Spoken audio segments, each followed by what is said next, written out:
दिल्ली।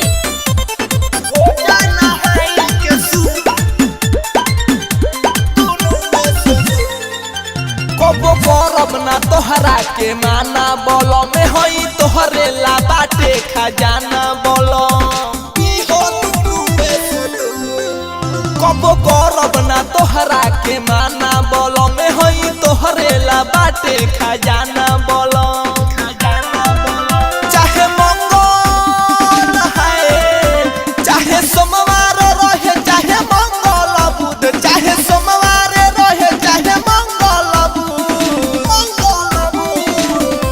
कि पहिले हो जाना हाई के सूद तबे तू पीह दुनू में से दूध। तो पहिले हो जाना हाई के सूद तबे तू पीह दुनू में से दूध।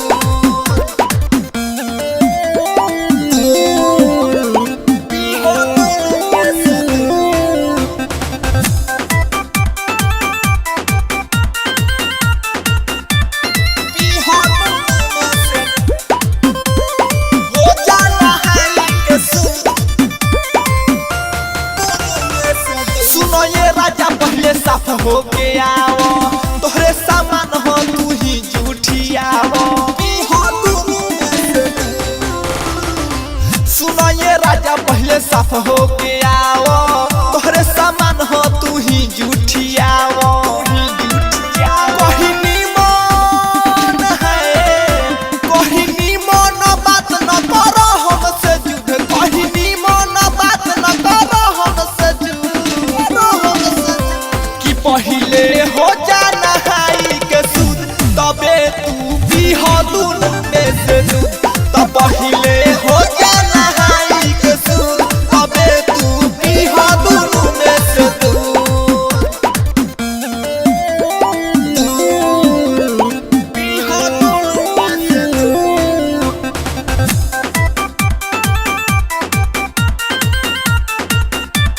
पीह दुनू में से दूध। हो जाना हाई के सूद बारह खसुआइले जब तोहरे अमानत पवन आलम बाटे तोहरे पलानत। बारह खसुआइले जब तोहरे अमानत नितिन धर्मेंद्र बाटे तोहरे पलानत।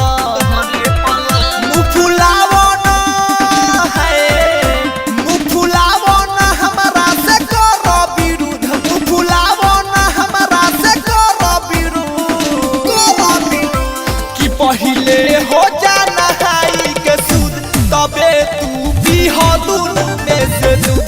तो पहिले हो जाना हाई के सूद तबे तू पीह दुनू में से दूध। बुझला विद्यावासिनी। आरसीएम म्यूजिक न्यू ऐप अभी डाउनलोड कीजिए हमारे गूगल प्ले स्टोर से और पाए भोजपुरी लोकगीतों का एक से बढ़कर एक ऑडियो वीडियो सॉन्ग बिल्कुल मुफ्त।